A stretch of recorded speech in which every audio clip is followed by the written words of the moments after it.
Hold on to the steering wheel as we have wind gusts up to 40 miles per hour right now.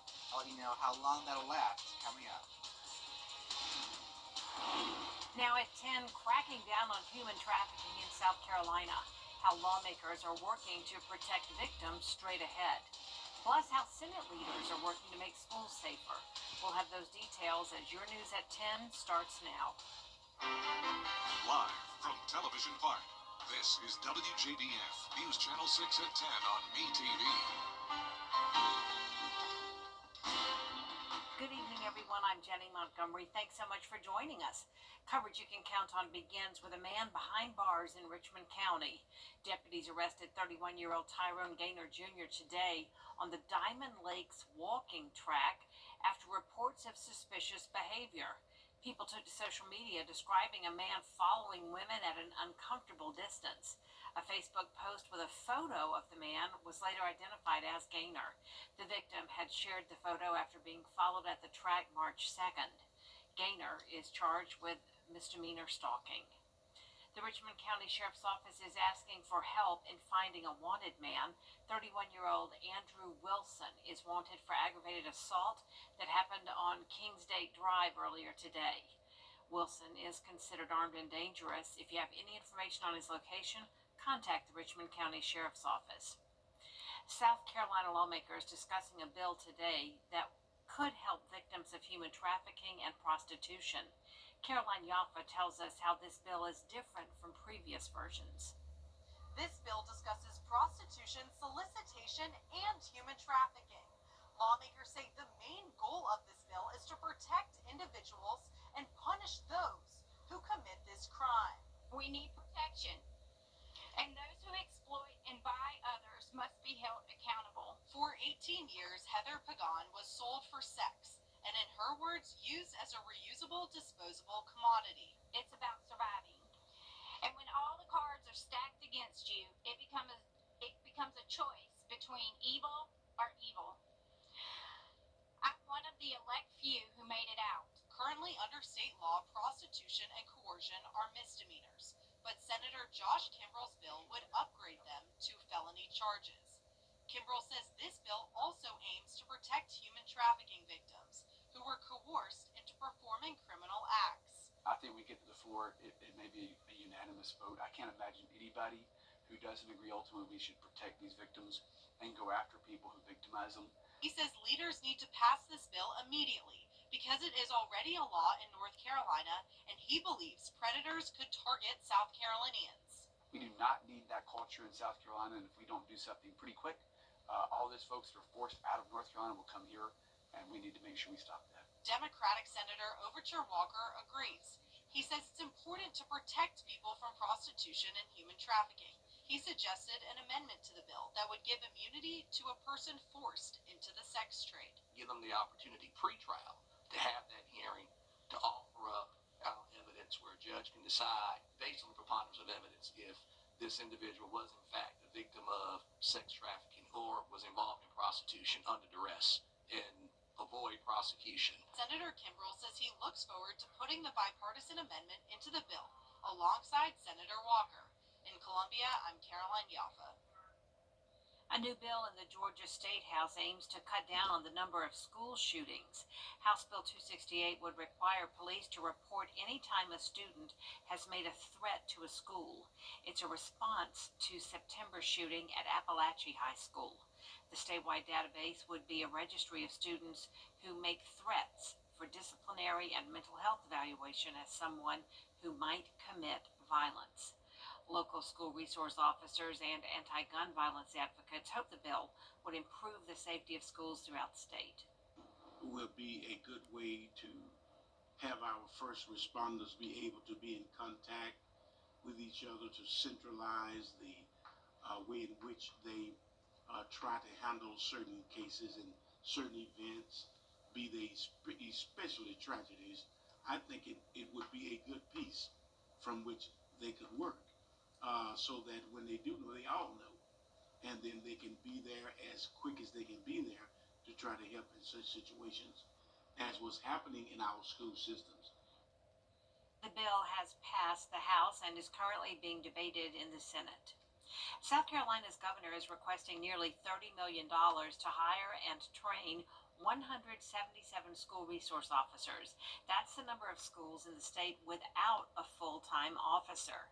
According to the governor's office, 15 of those are in Aiken County. Aiken has 44 campuses.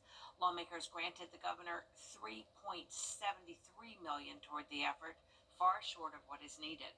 It is all about priority. That's the job that they are there to do, is to prioritize funding to place it where it needs to go. Yes, we absolutely need that funding, and all we can do is hope that we can close that gap a little bit more. Governor McMaster has been working with lawmakers to make SRO funding a top priority since 2018. The state has funded 700 new officers since then. It's time now for a quick first look at the forecast with our meteorologist, Miller Hyatt. Jenny, Is 3.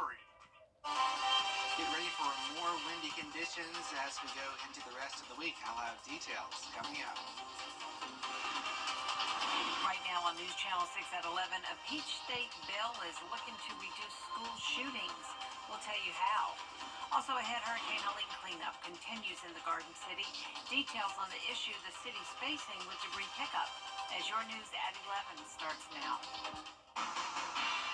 Live from Television Park, this is WJBF News Channel 6 at 11.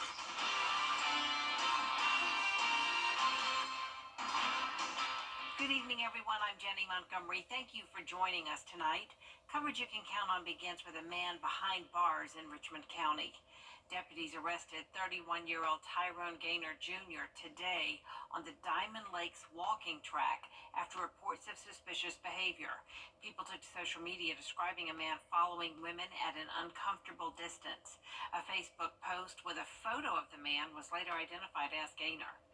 The victim had shared the photo after being followed at the track March 2nd. Gaynor charged with misdemeanor stalking. A new bill in the Georgia State House aims to cut down on the number of school shootings. Bria Smith shows us how it would work. They're dying in the schools, they're dying in the streets, they're dying in the homes, so it is very, very much needed.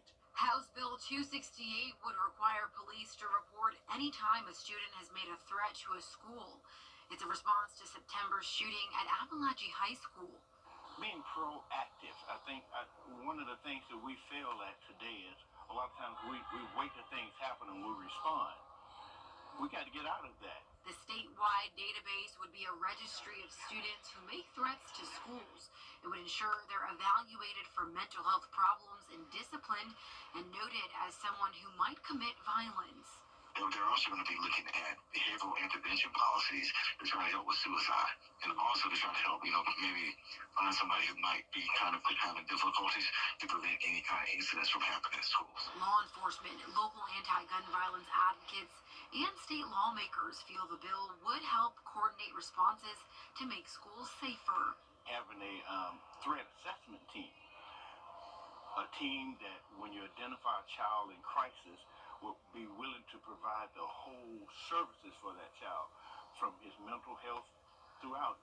Will be a good way to have our first responders be able to be in contact with each other, to centralize the way in which they try to handle certain cases and certain events. The bill passed the House this week and is now in the hands of the Senate. We look forward to kind of looking at it and seeing what we can make any changes or see what we can do differently if necessary. But I think my initial look at the bill, I think I like it. In Augusta, Bria Smith, WJBF, News Channel 6. South Carolina's governor is requesting nearly $30 million to hire and train 177 school resource officers. That's the number of schools in the state without a full-time officer. According to the governor's office, 15 of those schools are in Aiken County. Aiken has 44 campuses. Lawmakers granted the governor $3.73 million toward the effort, far short of what is needed. It is all about priority. That's the job that they are there to do is to prioritize funding to place it where it needs to go. Yes, we absolutely need that funding, and all we can do is hope that we can close that gap a little bit more. Governor McMaster has been working with lawmakers to make SRO funding a top priority since 2018, and in that time, the state has funded 700 new officers.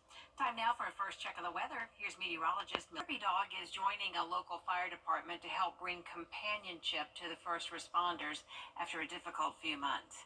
The nonprofit K9 Responder Foundation is donating its first therapy dog, Hope, to the Saluda County Fire Service.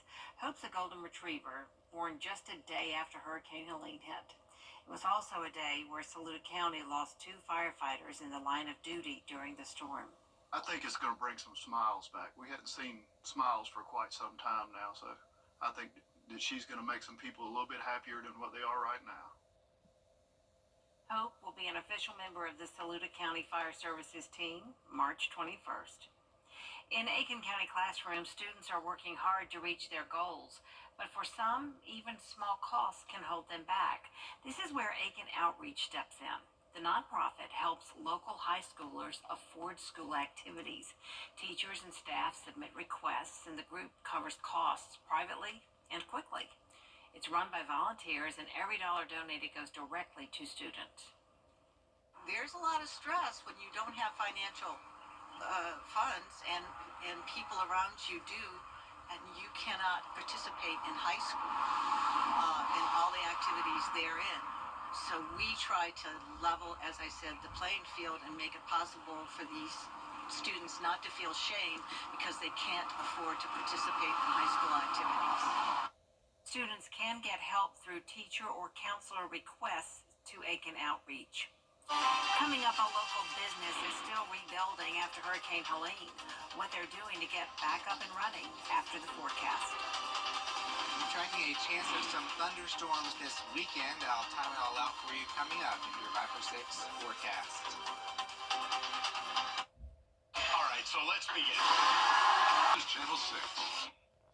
Every day, ordinary people in the CSRA do extraordinary things to serve our community. Each month, News Channel 6 recognizes these outstanding volunteers with the Giving Your Best Award. Do you know an everyday hero who goes the extra mile to help others? Nominate them for the Giving Your Best Award by visiting WJBF.com and filling out the entry form. Sponsored by Science Co., Piedmont Augusta, Security Federal Bank, and News Channel 6.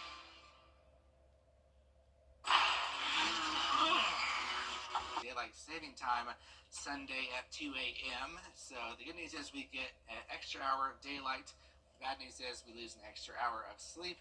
And then next week we're talking about 80-degree temperatures. So it certainly looks like spring is really starting to enter the picture. I think we'll all be ready for that. Thank you, Miller. After Hurricane Helene, many saw their homes and businesses destroyed. Adam Hendrickson is a retired service member who had recently bought Timberline Glamping at Wildwood Park. Just 26 days into owning it, Hurricane Helene hit, and that certainly put his plans on hold. Now he's rebuilding and has purchased all new tents. And my wife and I really felt like this was the right thing that we needed to do. This whole area, if you look around, there was just so much devastation. And there's still people that are digging out from that today. So many livelihoods that have been just uprooted, destruction, all of those things that took place. And what we wanted to do was really be able to come back into this area and let people know that we're willing to not only rebuild, but just trust that God's got a plan. If all goes as planned, Timberline Glamping will reopen on March 28th. You can book at timberlineglamping.com. Still ahead, both sides of the aisle reacting to the tariffs imposed